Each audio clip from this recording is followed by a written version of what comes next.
whichever part of the world you are joining us from. The Global Council for the Promotion of International Trade is proud to host this global celebration of World MSME Day 2021. We have more than 35 speakers joining us today from more than 25 countries. We are really honored and grateful to all of you for accepting our invitation and joining us today. On behalf of Gcpd, I welcome you all to this wonderful evening. I'm Aparna G. Kumar, the Global Co-Chairperson of Gcpd and your host for this evening. To quote Henry Ford, coming together is a beginning, staying together is progress, and working together is success.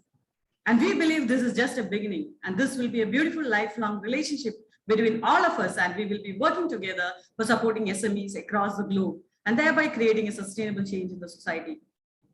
As we all know, the United Nations General Assembly designated 27th June as Micro, Small and Medium-Sized Enterprises Day in order to recognize the contribution that MSMEs have made to the implementation of Agenda 2030 and the Sustainable Development Goals. Micro, small and medium-sized enterprises or MSMEs account for 90% of businesses, 60 to 70% of employment and 50% of GDP worldwide. Today, on MSME Day 2021, almost 18 months after the onset of COVID-19 crisis, most countries are still grappling with the pandemic and its severe health and socio-economic impacts, including lockdowns and the need to support those who have lost their jobs and livelihoods.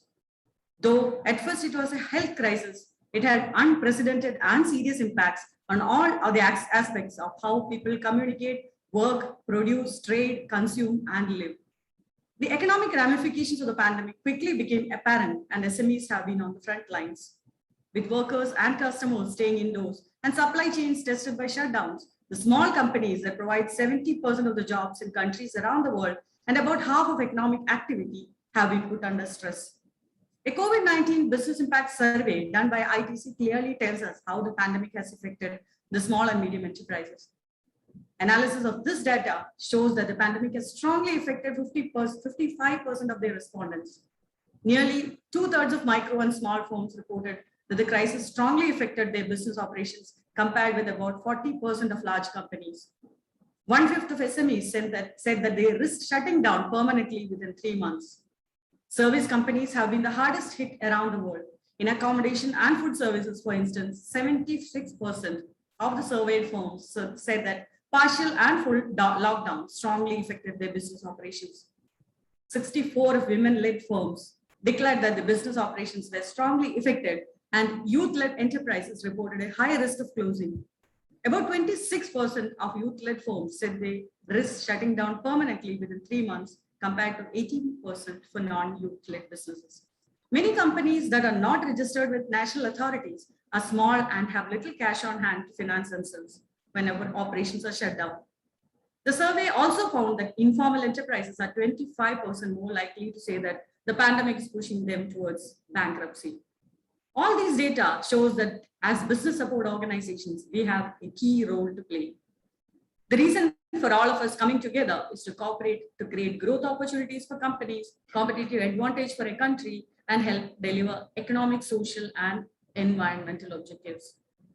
Businesses working together can reduce costs through shared procurement, create economies of scale, and access new opportunities by sharing knowledge and resources.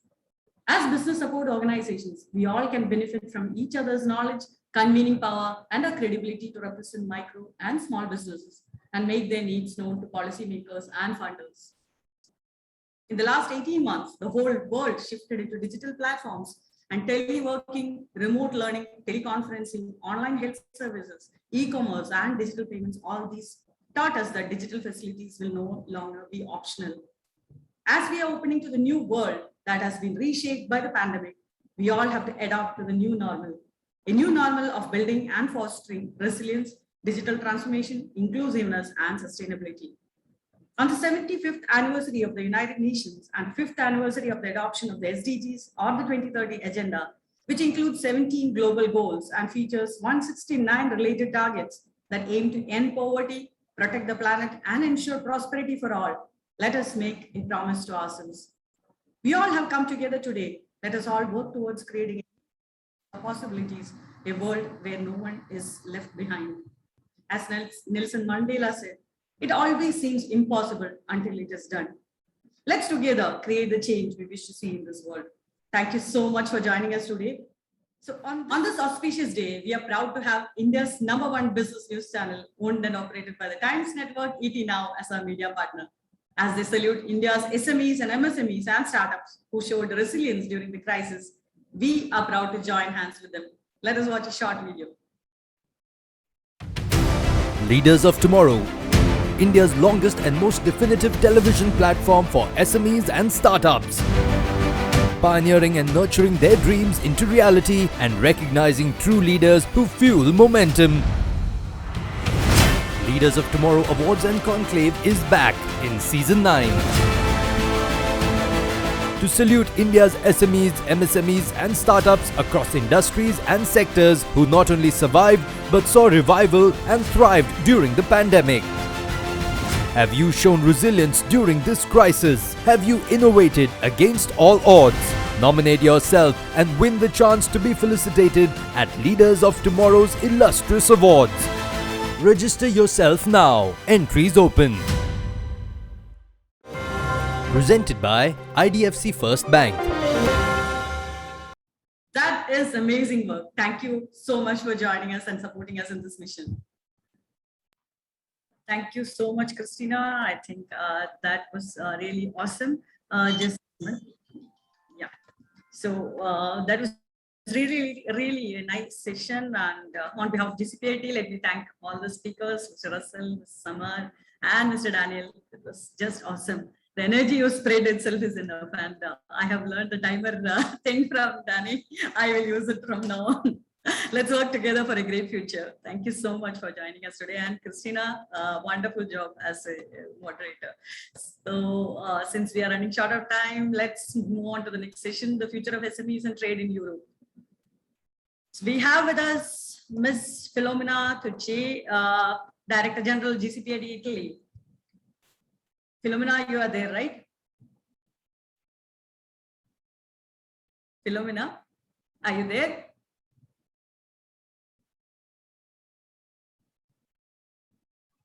You need to unmute. Always with you. Good morning, everybody.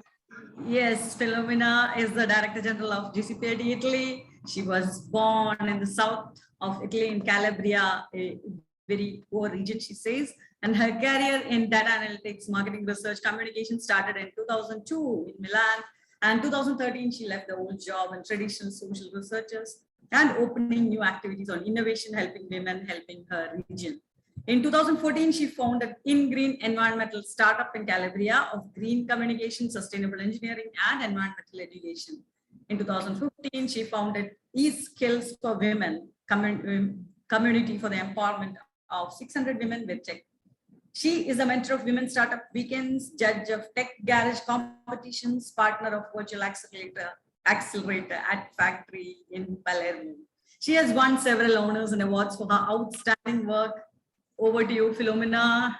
Are you there? I can't see you. Yes. Thank you, Aparna. Thank you, Santosh. Thank you to all director of Global Council for Promotion for International Trade. This is a special moment for us to fight crisis and to share our experience and vision, our ideas and our opportunities.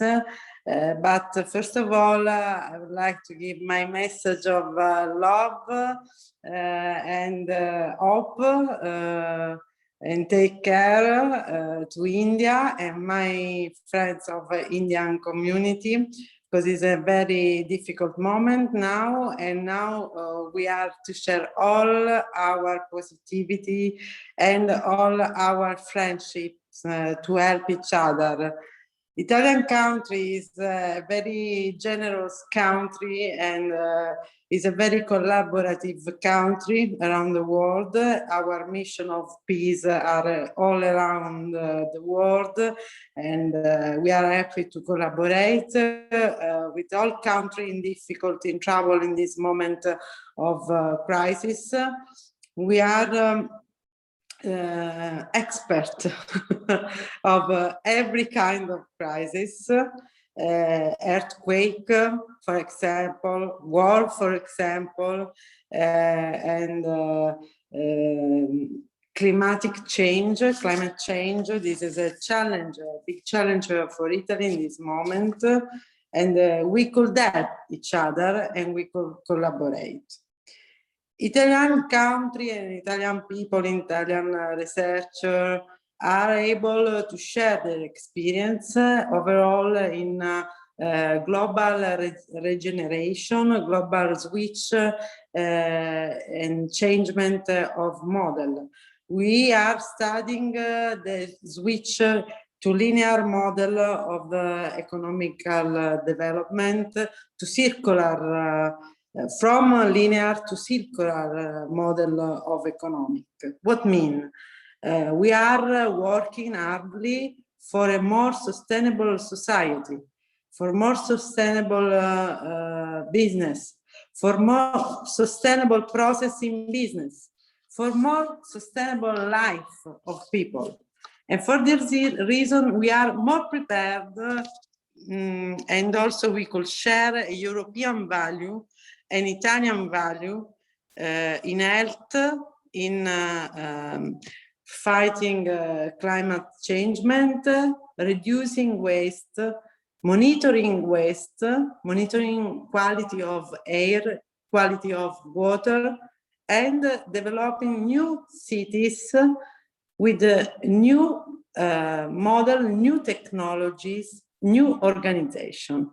We are enthusiastic of experience of Expo Dubai, and would like to say goodbye to all my friends of Dubai. Overall, our director Madhu, fantastic woman, and I hope the challenge of Expo Dubai will be the challenge for all countries to collaborate in MENA area.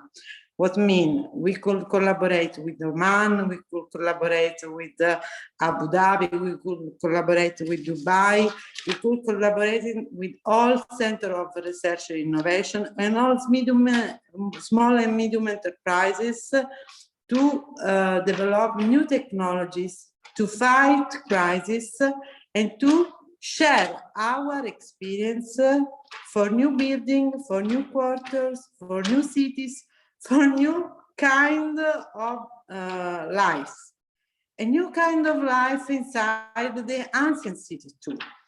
For this reason, our experience in Europe is very important. We could share our code and our values and reflecting on global goals for sustainability development and for sustainable development, and also share our experience in some specific vertical. For example, in Italy, we made some big experience in preserving waste of energy, for example, in smart grid technology.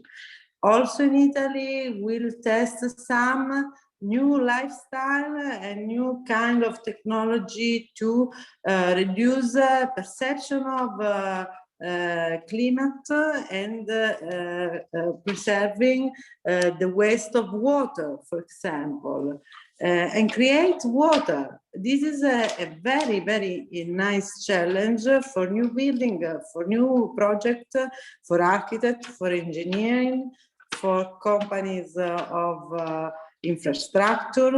This is the future, and we have also good experience in security, in cybersecurity, in artificial intelligence.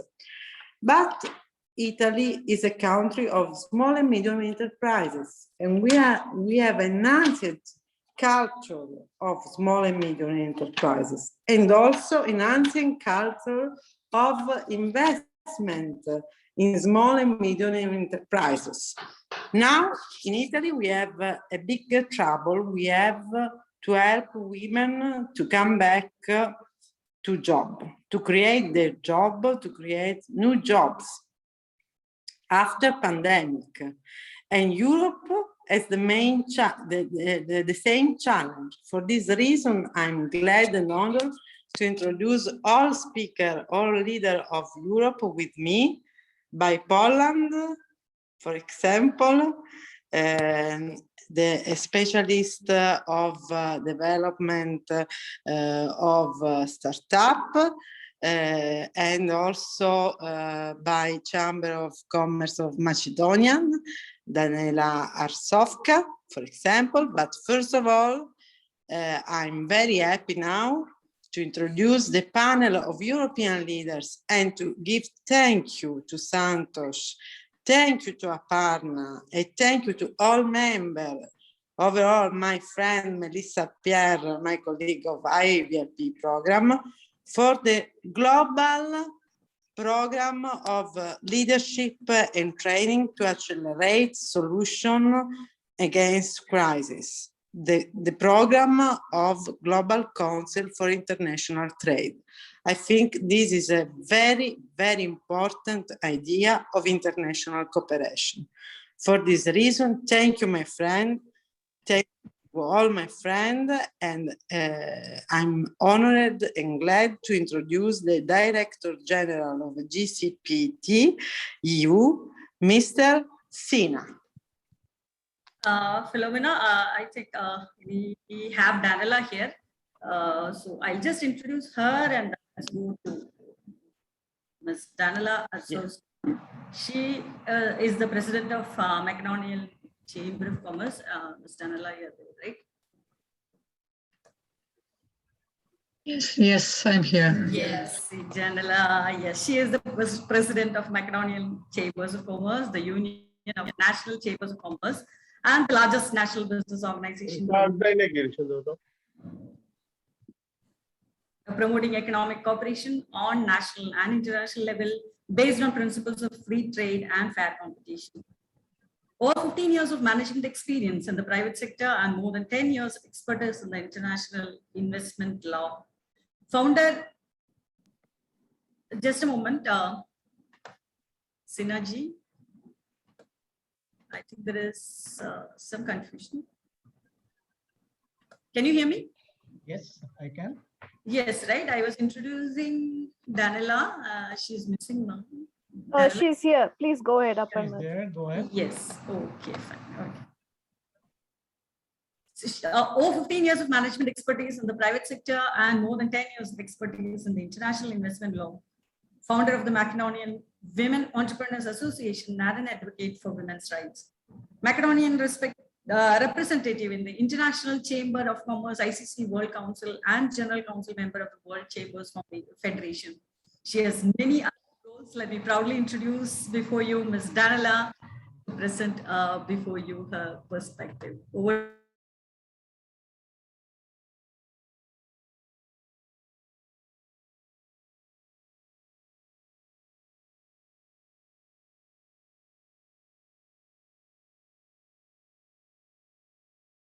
Of the Macedonian Chambers of Commerce, I have always been devoted to the small and medium enterprises, and I would like to thank the GCPIT for the invitation to jointly celebrate this year's 2021 World SMEs Day. So the topic is future of the SMEs and the trade in Europe, which is really important in order to foster, to promote, and to coordinate the international cooperation, and also to put in place a framework for sustainable growth of the SMEs, especially when you look at them through national, regional, but also through international perspective. When we talk about Europe, as you know, probably as everywhere else in the world, the small and medium-sized enterprises are the backbone of Europe's economy. They represent over 99% of all businesses. They employ around 100 million people, account for more than half of Europe's GDP, and play a key role in adding value in every sector of the European economy.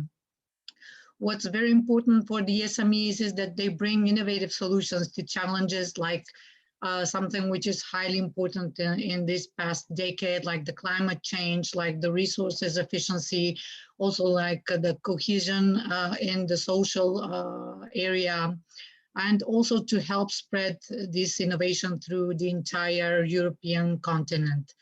These SMEs are also central to Europe's transition to a sustainable and to digital economy. and they are highly essential to our competitiveness, to our prosperity, to the industrial ecosystem, to economic sovereignty, and to resilience to external shocks. As the Macedonian Chambers of Commerce as organization, and also for what you have been able to hear from previous speakers, not only on the European continent, but also for everyone who is throughout other continents, our organizations work in different ways to adapt to the national ecosystems in order to provide the SMEs with everything which they need in order to grow and to develop. But in general, what should each country do in Europe in order for their SMEs ecosystem to be better? So what we are focusing on, number one, is each country should really create its own SME strategy. This is important so that each country has an SME strategy which is fostering sustainability and digitization of the national economy. This would have actually an aim to considerably increase the number of SMEs which are engaging in sustainable business practices, as well as to increase the number of SMEs that employ and use actually digital technologies.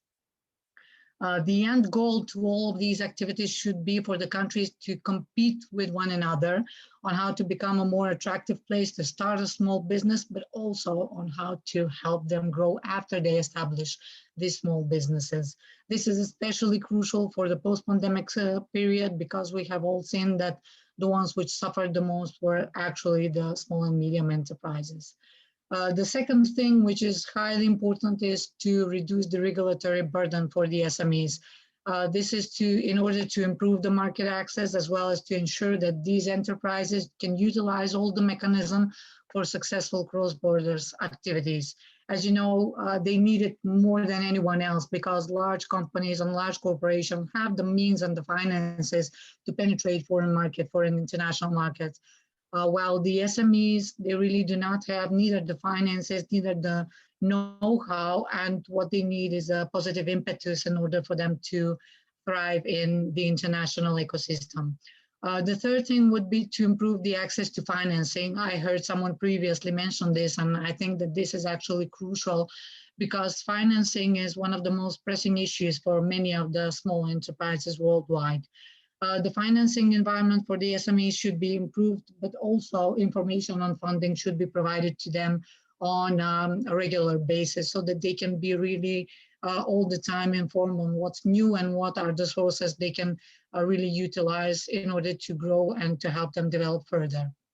And the fourth thing, which I think is probably one of the most important things which each of the national economies in Europe should try and provide for the SMEs in order for them to grow, is to actively support the entrepreneurship. This, as you know, the entrepreneurship means to act upon the opportunities and the ideas and to transform them into value for others. So as you know, entrepreneurship is the key to a sustainable growth, and we should all try to help these SMEs grow, to be sustainable, and also to try and help them to develop further down the line. So thank you so much. This is in brief what in general the national economies should be focusing on, even though I do believe that as organizations, our Union of Chambers of Commerce has been doing a lot, but these are all pressing issues, and these are all something that we have been doing on a day-to-day basis and are, I think, adapted to the needs of the national enterprises which are in Macedonia at the moment. So thank you so much. I'm looking forward to hear all the other speakers today. Thank you so much. Thank you so much for joining us today. Since we are running a little late, let me directly go to our next speaker, Mr. Thomas Zimczak, right? I hope I am pronouncing it right. He has more than 20 years of professional and senior managerial experience, both in the private and public sectors. His main fields of interest include service sectors, international trade and investment expansion, transportation, aerospace, intermodal transport, innovation policies and ecosystems, professional business and entrepreneurial education, academic background, international negotiations, international business, geo-industrial relations, startups and tech companies, ecosystem creation and development, good practices, ethics and compliance policies, strong experience in lecturing and teaching students both in English and Polish. He is a future-oriented person and used to work in a multicultural environment and easily accommodates new tasks and challenges. He's an open and optimistic person because optimism drives the world. It always did and always will. So over to you, Mr. Thomas.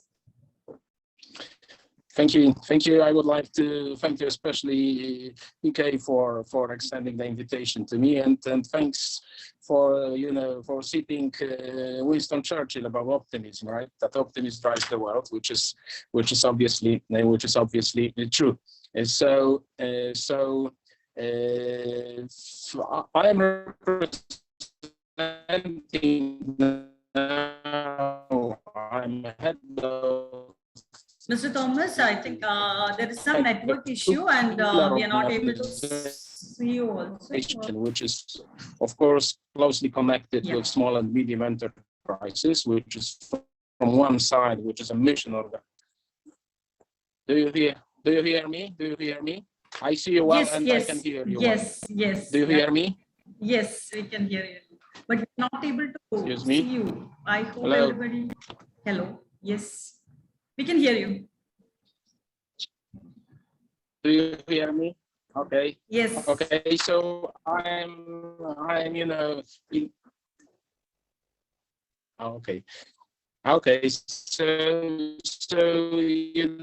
representing just two organizations which are closely connected with small and medium enterprises. One is a mission organization, which is Gdańsk Entrepreneurial Foundation, founded 16 years ago.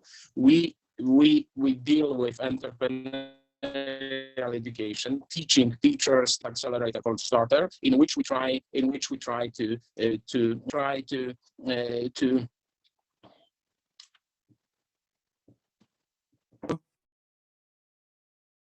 Hello. Yes, Ms. Thomas. Hello, I am disconnected.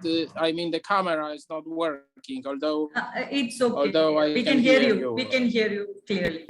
Okay. So let me continue. There are two big programs for small and medium enterprises in upcoming European Union budget 21-27.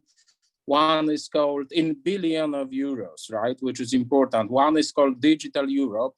This is of course caused by not only by pandemic, because that was planned earlier on in the European Union to digitalize, to make the small and medium enterprises technologically advanced vis-a-vis host of it in India, vis-a-vis US, of course, vis-a-vis China. So this is the huge amount of money which can be used by small and medium enterprises from European Union and associated countries in digitalizing their systems, their connections, their everyday, which was already mentioned from the colleague from Macedonia under the name of European Green Deal. So, of course, making all technological activities more and more digitally oriented. So this is what we are doing in our company. Thanks God, we have startups as well, not only working in our place on a region of north of Poland, not even for the within the country, but of course within the whole European Union, right? Because we are in the European Union, we are also in the Schengen area, so document-free area to move, and we use this leverage, I would say, towards Indian friends vis-a-vis Brexit, what happened in Great Britain, right? Because the Poland, for example, instead of Britain, because of course your close historical connections, but from the other side, the whole situation is more and more uncertain. And then via being in Poland, you are of course connected and open to the whole common market, common European market, which is huge, around, which is wealthy, which likes new technology. So this is what we try to. When we have Indian and other foreign companies registered in our region, we have a special program, which is pretty a rarity regarding European Union. This is the only one in Poland, called Pomeranian Export Broker, in which we finance the international expansions of the companies, of foreign companies registered who come over to us and register the company or the office in our region, and then we finance up to 85% of their international presence. So, taking part in international fairs, in conferences, and so on, which was, of course, on a lower level because of the pandemic, but it's becoming, the way which will be normally used. The biggest group of foreign companies, small and medium enterprises companies we host at our foundation and at our incubator are from India, number one. But some of them not directly from India, but via Britain or Ireland, for example, or some other Western European countries, primarily, of course, Britain. And the other one are Ukrainians. Both of this groups of business people are very hardworking, are very honest, and we really like to build this connection especially to India. Unfortunately, we do not have a formal connections with the country yet. Or the organizations. We have specific, formal agreements with European European accelerators, and then we have a very interesting agreement with the back office of the Silicon Valley, which is Nevada Startup NV, the public accelerator of Nevada, based on 2 public universities there in Las Vegas and in Reno, and we send companies also there to learn because of the certain kind of notion I like, which is an American notion, pretty well visible in India as well, which is called respect for failure, right? Every businessman has to fail at least once, then to gain an experience. So this is what we do, and we are more than open to, of course, to broaden our cooperation with Indian companies, also to host them, to open for them the whole common market of the European Union, which is I would say for the technological companies kind of a goal to reach out to this pretty well developed region by 4 freedoms, because as you may know, it was not mentioned during the lectures I listened to. In the European common market, we have this famous 4 freedoms, so free movements of capital, goods, services, and people. So when you enter to our country, then automatically you are kind of, European entity, right? So this is regardless of the size, whether it's micro, small, medium, or the bigger one. This is regardless of the size of the company. When you are, within this market, you are under this 4 freedoms of free movements, I could repeat, of capital, goods, services, and people, which is the biggest, the highest development of the common economic area around the world. There is nothing like this, connecting 27 countries in other corners of the world, because this is what we achieved after close to 70 years of European integration, right? Not political one is a different one. Of course, it also simplifies the job of business people, especially small and medium enterprises, but primarily these freedoms connected especially to business, which is capital, of course, legal capital, right? Goods, services, and free movement of people, because you can take your employees or your managers from one country to the other without any additional needed documents, I would say, right? My experience, I would like to raise at the end my experience with Indian technological companies, which I praise very much. I attended just once the very interesting in Bengaluru. Oh, sorry. In Bengaluru, which was very kind of, instructive for me, and I got several business contacts from there, and also we are in friendly cooperation with Indian Polish Chamber of Commerce, which is developing, and I would say that the presence of Indian companies, whether they are technological or they are creative or different, you can name it different in the different way, but of course they are more into modern economy and technology-oriented businesses, we are more than happy to host, because we in Poland, as in general, as a general statement, I would say throughout the European Union, we are more or less in the same legal framework. So this is if you are used to British or German way of conducting business in Poland, to much extent it's similar or based on the same principles, moral principles, legal principles, and others. So this is I would say very important. My own experience with Indians coming to our accelerator to Poland are very positive, and I am more than open to broaden this experience, I would say, right? So this is of course, our country is an SME country. 42% of Polish exports goes directly to Germany, also some very technologically advanced products. We are, as you know, we are bordering Germany, so we are the closest cooperation with European German powerhouse is of Polish economy. So this is also kind of a plus side. If you are settled here in our country, which is cheaper, the workforce is slightly cheaper, right? And then you are directly connected by geographical proximity to European powerhouse, meaning Germany. So this is also a plus side to come over and settle the business, small business, technological business in Poland. Sorry to interrupt, but we are running. That's all. That was the last much. sentence. Thank you very much. God bless you, and I am really Thank you happy so much. to, Thank you so to much take for part. your. Thank you so Thank much you. for your time and your insightful session. So now let me directly go to Mr. V.K. Sinha. We have our Director General of Europe. He is a supply management professional, experience within India. You can hear me, right? Yes. Yes.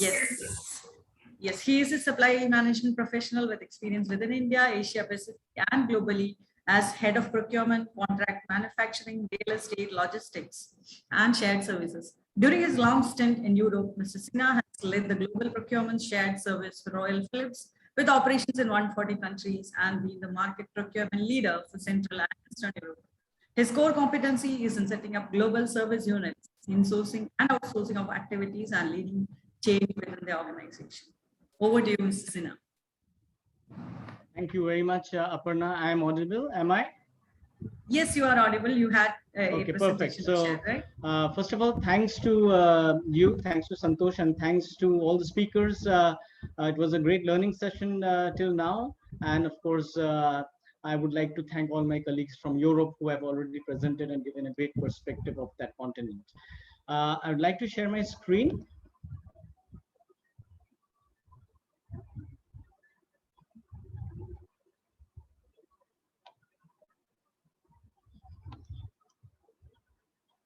Are you able to see it? Yes, we can see. Okay, great. So basically, yeah, I mean, few of the things may be repetitive because we are basically speaking from the same continent. So a brief outlook of the SMEs in EU, basically, yeah, by definition, it's enterprise which has less than 250 people and a turnover of less than 50 million euros. 99% of the business actually represents from the SMEs. There are 25 million SMEs in EU with employing about 100 million people. Half of the GDP coming from there, which Aparna did mention right at the beginning of the session. There's a huge focus on sustainable and digital economy in Europe. And the basic strategy is built upon 3 pillars. Yeah, the first one is capacity building and support, reducing regulatory burden, and of course, improving access to market and finance. The challenge, of course, is basically where, because of COVID, I mean, the entire world has come into this grip. And right now, as we see, Europe is also tremendously in the severe impact of COVID. And 55% of SMEs could shut down by September 2021 if their revenue continues to be as bad as 70% decline. The impact of this is also that by September, if things don't improve, 20% may default on their loans, and 28% may cancel their growth projects, which is extremely detrimental for the economy and the growth. Detrimental. Now, if we look at the other challenges faced by SMEs and initiatives, basically, because SME is a small sector, they lack the skills at times. They have difficulty in securing finances, and they really don't know how they should go about increasing their revenue stream. Within Europe, there is a single market barrier, although it's known to be a European Union, but still there are certain barriers. As a small setup, small companies, they also are very hesitant to embrace technology because they don't know the ROI. At the same time, hence they find it difficult to attract customers. And because of this bit of lack of connecting and knowledge, they are also not very conversant with the public procurement process, the taxation, the labor laws, and also the intellectual property rights. In fact, only 9% of the SMEs in Europe actually know exactly and they are compliant with the IP rights. Coming to things that one can use for overcoming, I mean, these are very high level. I mean, developing crash courses for SMEs. There is some discussion which is going on to offer some customized and flexi recovery funding so that, there is a bit stretch period that they get. And then to do things which can help them ease the cross-border interactions and exchanges. They need to create some innovative centers so that they can really embrace technology and use that to reduce cost, increase their value proposition, and basically ensure that end of the day, what is very important is that they have a proper branding of their companies and the products, and they are proactively networking, because we have to understand that the best reach for them is only when they are networking, they are going into seminars, conferences, and so on and so forth. And also EU is obviously offering free consultancy, so that end of the day, I mean, they certainly what they cannot afford, they can get it free. And of course, the effort is all towards getting a one-stop shop, so that there is a collaboration between public and private sectors, which can give the best value to the entire organization. Now, coming to the shaping or digitalization and sustenance of SMEs, I mean, we know that Europe is quite forward when it comes to digitalization and also in terms of sustainability. Now, there are three clear programs. One is the Digital Euro program, where there is the 9.2 billion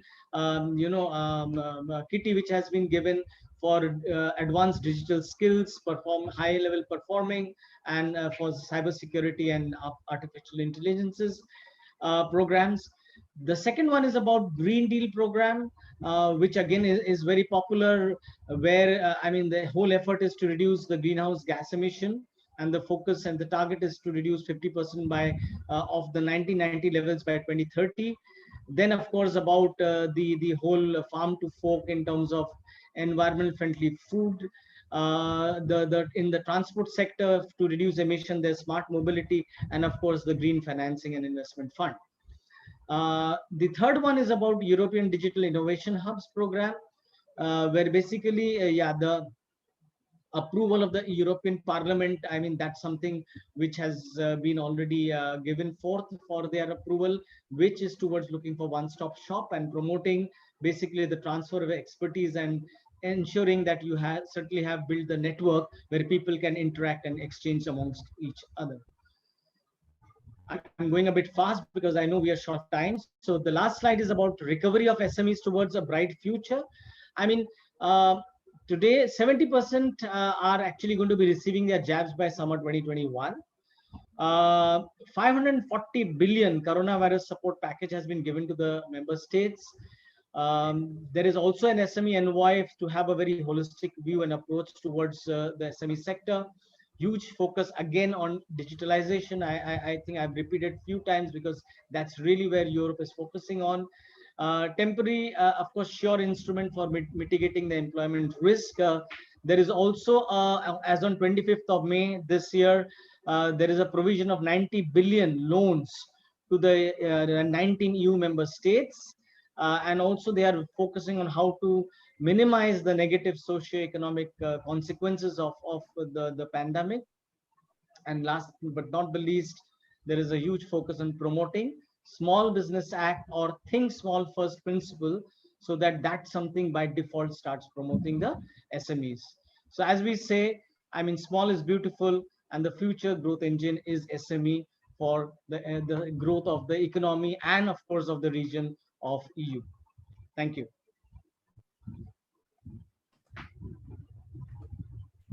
Thank you so much, Sinha. That was a very insightful presentation. I think we had a wonderful session as well. So on behalf of Gcpd, let me thank Mr. Philomena, Ms. Danila, Mr. Thomas, and yourself, you are our own person, for your insightful sessions. Let us keep working together to create a better world for SMEs. So now let's go to our session 5, the future of SMEs and trade in Africa continent. This session is going to be led by Ms. Abir Sasi, Director General Gcpd Tunisia, and she's ready there. I can see her. She is a Tunisian textile engineer with solid international experience in sustainability, quality, industrialization, and supply chain. Referent auditor in sustainability and quality, and founder of Abir Sustainable Advisory in Tunisia, providing advisory and training services to companies and suppliers in apparel, fashion, and sports goods who want to get started in their sustainability journey. So Abir, over to you. Thank you.